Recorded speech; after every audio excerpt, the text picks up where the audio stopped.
కాళేశ్వరం మీద కుట్ర చేసి మేడిగడ్డ నుండి నీళ్లు ఎత్తిపోయకుండా నీళ్ళన్నీ కిందికి ఆంధ్రప్రదేశ్కు రావాలనే కుట్ర చేసినట్టుగా అనిపిస్తూ ఉంది.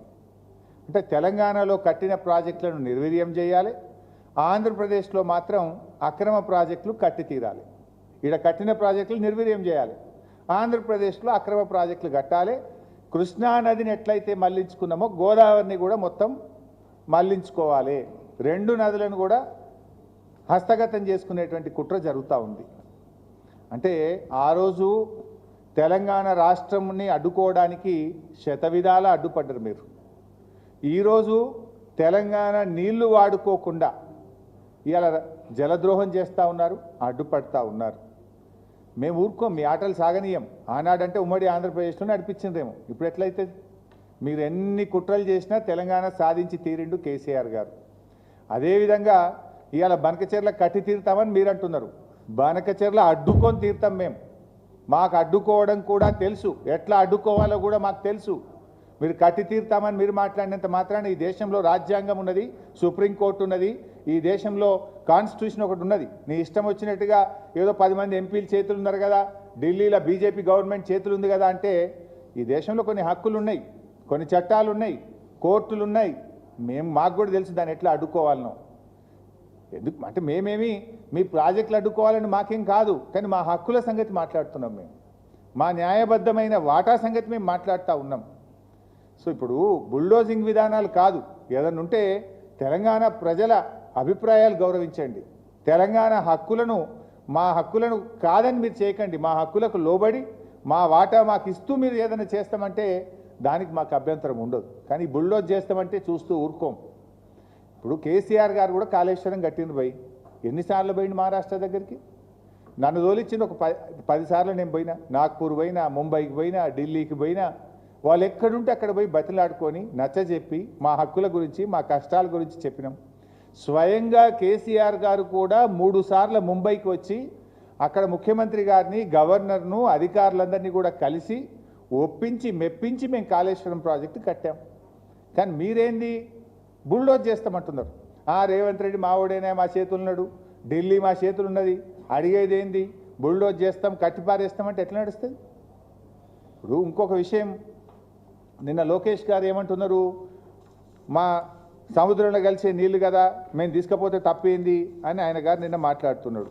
నేను అంటున్నా, మరి సముద్రంలో కలిసే నీళ్ళు అయితే ఉమ్మడి ఆంధ్రప్రదేశ్లోనే గోదావరి నదిలో 1480 టీఎంసీల నీళ్లున్నాయి, 968 తెలంగాణకు, 512 ఆంధ్రప్రదేశ్కు అని ఉమ్మడి ఆంధ్రప్రదేశ్లోనే ఆ రోజు నిర్ణయించిండ్రు.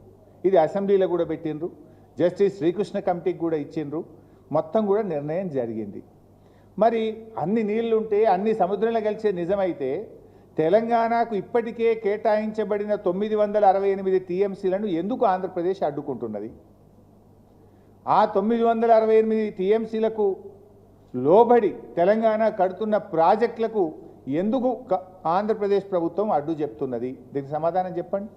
నేను ఉత్తమాటలు మాట్లాడతలేను. ఇది 968 టీఎంసీలు తెలంగాణ కేటాయిస్తే ఇది మేము ఒప్పుకోం, ఈ 968 వాళ్ళు సొంతంగా చెప్తుండ్రు అంటున్నారు. ఇది మేం చెప్పింది కాదు. ఉమ్మడి ఆంధ్రప్రదేశ్లో ఆనాడు రాష్ట్ర విభజనకు వేయబడ్డ జస్టిస్ శ్రీకృష్ణ కమిటీకి చెప్పిండ్రు. విభజన బిల్లు అసెంబ్లీకి వచ్చినప్పుడు ఇగో తెలంగాణకు 968 టీఎంసీల నీళ్లు గోదావరిలో ఇచ్చినామని చెప్పిండ్రు. కృష్ణాకు 299, ఆ 299 పంచాయతీ కూడా ఆడికెళ్ళి పుట్టిందే. ఇది దాని మీద ఆంధ్రప్రదేశ్ ఏమన్నదో ఒకసారి నేను చదివి వినిపిస్తా.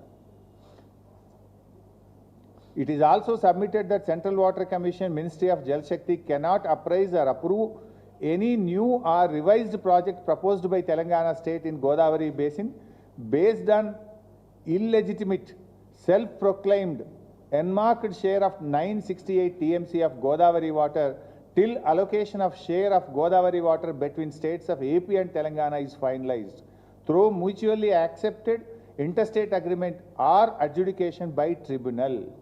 ఈ 968 అనేది సెల్ఫ్ ప్రొక్లైమ్డ్. దీన్ని బేస్ చేసుకొని మీరు ప్రాజెక్టులు ఒప్పుకోవద్దు. ఎప్పటిదాకా ఒప్పుకోవద్దు అంటాడు? కొత్త ట్రిబ్యునల్ గోదావరి జలాల్లో లెక్క తేల్చేదాకా ఒప్పుకోవద్దట ఒకటి. లేదా రెండో మాట ఏమంటాడు? 2 రాష్ట్రాలు మ్యూచువల్గా ఒప్పుకుంటే తప్ప కొత్త ప్రాజెక్టులను మీరు అంగీకరించొద్దు అని చెప్పి ఇంకా చాలా రాశారు, దాంట్లో చాలా పాయింట్స్ ఉన్నాయి అన్నారు. మరి నేను అంటున్నా, ఇది ఉమ్మడి ఆంధ్రప్రదేశ్లో ఇచ్చిన 968నే నువ్వు ఒప్పుకోవద్దంటున్నావు. నీ గోదావరి బంకచెర్లకు ఎవడిచ్చింది? మరి ఏ ట్రిబ్యునల్ ఇచ్చింది? ఏ తెలంగాణ ఒప్పుకున్నది? నువ్వెట్లా కడతావు బిడ్డ? ఇది మాకు ఉమ్మడి ఆంధ్రప్రదేశ్లో కేటాయించబడినటువంటి, అప్పటికే నిర్ణయించబడినటువంటి ప్రాజెక్టులనే నువ్వు వ్యతిరేకిస్తున్నావు. మరి నీ బంకచెర్లకు ఏ ట్రిబ్యునల్ చెప్పింది నీళ్లున్నాయని? నీ బంకచెర్లకు ఏ రాష్ట్రం తెలంగాణ ఒప్పుకున్నది? నువ్వు ఏ రకంగా బుల్డోజ్ చేసి కడతావు అని నేను అడుగుతా ఉన్నాం. సూత్రం నాకే వర్తిస్తుందా? నీకు వర్తించదా? మా ప్రాజెక్టులు అడ్డుకోవడానికి మాత్రం లెటర్ల మీద లెటర్ రాస్తావు, న్యాయ సూత్రాలన్నీ వల్లిస్తావు. మరి నువ్వు అక్రమంగా ప్రాజెక్టు కడుతుంటే మా నోళ్ళు కొడతా అంటే మాకు మాత్రం నోరు లేదా? మాకు మాత్రం కడుపు లేదా? మాకు మాత్రం హక్కులు లేవా? మేమెందుకు ఊరుకోవాలి అని మేము అడుగుతా ఉన్నాం. ఇవాళ సూటిగా లోకేష్ గారికి, ఆంధ్రప్రదేశ్ ప్రభుత్వానికి నేను చెప్పదలుచుకున్నా. ఫస్ట్ ఆఫ్ ఆల్, సముద్రంలో నీళ్లు కలుస్తున్నాయి, నీళ్లు బాగున్నాయి అంటున్నావు కదా.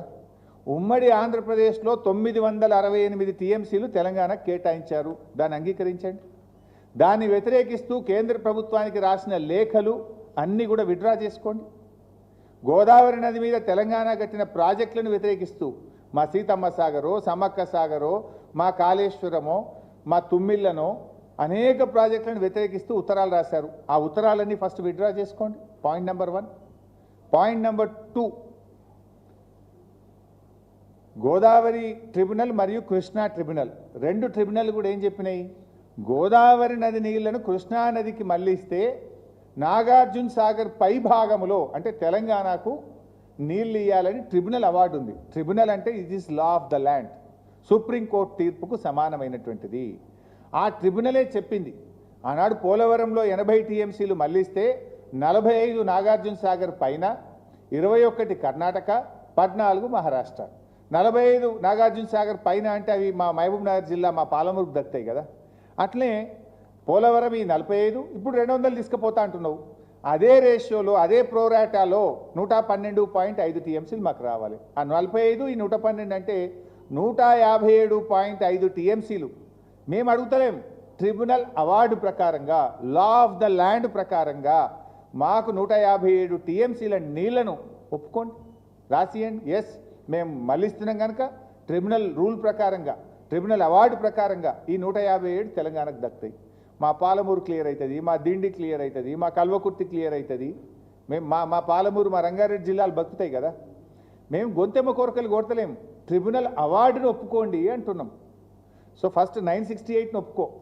సెకండ్, గోదావరి మీద వ్యతిరేకించిన ప్రాజెక్టులను మీరు అన్నీ అంగీకరించి ఉపసంహరించుకోండి. 3 157.5 టీఎంసీలు కృష్ణా గోదావరి ట్రిబ్యునల్ అవార్డు ప్రకారంగా కృష్ణా నదిలో మాకు ఈ 157 టీఎంసీలు ఇవ్వడానికి ఒప్పుకోండి. ఇక 4వ పాయింట్, 1480 టీఎంసీలని బచావత్ ట్రిబ్యునల్ చెప్పింది. 1480 పంపకం అయిపోయింది. 968 తెలంగాణకు, 512 ఆంధ్రాకు. ఈ 1480 టీఎంసీల పైన ఇంకేమైనా నీళ్లు ఉన్నాయా? ఉంటే ఆ లెక్క ఎవరు చెప్పాలి? సెంట్రల్ వాటర్ కమిషను, ట్రిబ్యునలో చెప్పాలి. ఆ లెక్క తేల్చండి. 1480 టీఎంసీల మీద ఇంకా గోదావరిలో నీళ్లు ఉన్నాయా లేవా అని లెక్క తేల్చి, ఆ ఉన్న దాంట్లో గదే ప్రోరాటా 65-35 ప్రకారంగా పంచుకుందాం. ఆ ఎన్ని నీళ్ళు ఉన్నాయో లెక్క వస్తే 65-35 ప్రకారంగా తెలంగాణ నీళ్లు తెలంగాణకి, మీ 35లో నీ ఇష్టమనే కట్టుకో. ముందు లెక్క తేల్చాలి కదా. లెక్క తేల్చకుండా నేను కడతా అంటే తెలంగాణ ఊరుకోదు. మా హక్కులు తేల్చాలి. ఎందుకంటే ఇవాళ ఎట్లా మాట్లాడుతుండ్రు? ప్రాంతీయ విద్వేషాలు రెచ్చగొడుతుండ్రు అని మాట్లాడుతుండ్రు. ఆనాడు మా రాష్ట్రం మాకు కావాలంటే ఆ రోజు కూడా ఇదే సెంటిమెంటు, ప్రాంతీయ విద్వేషాలు రెచ్చగొడుతున్నారు, తెలుగు ప్రజల మధ్య చిచ్చు పెడుతున్నారు అన్నారు. మా తెలంగాణ మాకు కావాలంటే కొట్టిన డైలాగే ఇవాళ కూడా అవే డైలాగులు కొడుతుండ్రు. ఏమని? మేము ఏమడిగినాము? గోదావరి నదిలో మా వాటా ఏందో మాకు కావాలి. 1480 టీఎంసీల మీద వరద జలాలు, మిగులు జలాలు అసలు ఉన్నాయా? ఉంటే తెలంగాణ లెక్కెంత, ఆంధ్రప్రదేశ్ లెక్కెంత, మాకు పక్కకు పెట్టుండ్రి అంటే ప్రాంతీయ విద్వేషాలు రెచ్చగొడుతుండ్రు అంటుండ్రు. అంటే తెలంగాణలో ప్రజలు లేరు, తెలంగాణ ప్రజలకు కడుపు లేదు, తెలంగాణ ప్రజలకు తాగునీటికో, సాగునీటికో, పరిశ్రమలకో, మూగజీవాలకో, చేపలకో, చెరువులకో మాకు నీళ్ళు అవసరం లేదా? నీ ఒక్కరికే కడుపు ఉందా? మా నీళ్ళు మాకు రావద్దా? మా నీళ్లు మాకు కావాలి, మా హక్కు మాకు కావాలంటే ప్రాంతీయ విద్వేషాలు రెచ్చగొడతారా అని మాట్లాడుతున్నారు. ఇప్పుడు మేము అడిగింది ఏంది భయ్? మా బతుకుదెరువు, మా ప్రజల బతుకుదెరువు, మా భవిష్యత్తు అని మాట్లాడుతున్నాం. మా భవిష్యత్తు గురించి, మా ప్రజల గురించి మాట్లాడకపోతే తప్పు, మాట్లాడితే తప్పు కాదు. ఎట్లాగూ రేవంత్ రెడ్డి అంటే మాట్లాడాడు, కానీ తెలంగాణ సాధించిన పార్టీగా కేసీఆర్ నాయకత్వంలో పుట్టిన ఈ గులాబీ జెండా తప్పకుండా ప్రశ్నిస్తుంది, తప్పకుండా మాట్లాడుతుంది. బతుకుదెరువు గురించి మాట్లాడితే కూడా ఇది ప్రాంతీయ విద్వేషాలు రెచ్చగొట్టడం అని మాట్లాడొచ్చునా? మరి నేను ఒక విషయం అడుగుతా, లోకేష్ గారు, మీ నాన్నగారు వెనకట బాబ్లీ మీద కొట్లాడిండు, మహారాష్ట్ర మీద. కర్ణాటక ఆల్మట్టి ఎత్తు పెంచుతా అంటే దాన్ని కూడా వ్యతిరేకిస్తూ అనంతపూర్లో పోయి కొట్లాడిండు మీ నాన్నగారు. మరి మీ నాన్నగారు బాబ్లీ మీద కొట్లాడినా, ఆల్మట్టి మీద కొట్లాడితే అది కూడా ప్రాంతీయ విద్వేషాలు రెచ్చగొట్టడమేనా? ఆ రోజు మీ నాన్నగారు కొట్లాడింది కూడా ప్రాంతీయ విద్వేషాలు రెచ్చగొట్టడమేనా? వాస్తవాలు మాట్లాడితే దాన్ని పక్కదో పట్టించడానికి ప్రాంతీయ విద్వేషాలు రెచ్చగొట్టడం అనేటువంటి తీరిన మాట్లాడి మీరు తప్పించుకోవాలనుకుంటే తప్పించుకోలేరు. ఇది మా హక్కు, మా న్యాయబద్ధమైన వాటా కోసం మేము మాట్లాడుతున్నాం తప్ప మాకేం గొంతెమ్మ కోరికలు లేవు, మాకేమీ మీ పట్ల గుడ్డి వ్యతిరేకత లేదు. It is all about our rights. ఇప్పుడు ఆయన ఇంకో మాట అన్నాడు, విశాఖ ఉక్కు నే తెచ్చినాం, ఈ ప్రాజెక్ట్నే మా గోదావరి బంకచెర్ల అంటుండు. విశాఖ ఉక్కును 2 సార్లు ఏదో కాపాడుకున్నాం మేము, అది అమ్ముతామంటే అమ్మకుండా కాపాడుకున్నాం, ఈ బంకచెర్ల పర్మిషన్ లెక్కన అంటుండు. విశాఖ ఉక్కుకు గోదావరి బంకచెర్లకు చాలా తేడా ఉంది. దానికి దీనికి లంక పెట్టడం అంటే మోకాలకు బోడగుండుకు లంక పెట్టినట్టు. విశాఖ ఉక్కుకు బీఆర్ఎస్ పార్టీ కూడా మద్దతు పలికింది. అక్కడేమి అంతర్రాష్ట్ర ప్రయోజనాలు పక్క రాష్ట్రానికి వచ్చిన తిప్పలు లేదు. గోదావరి బంకచెర్లలో ఈ గోదావరి మీద ఉన్న 7 రాష్ట్రాల ప్రయోజనాలు ఉన్నాయి. ముఖ్యంగా తెలంగాణ రాష్ట్ర ప్రయోజనం ఉంది కనుక మా హక్కుల గురించి మేము మాట్లాడుతున్నాం. ఇలా కేసీఆర్ గారు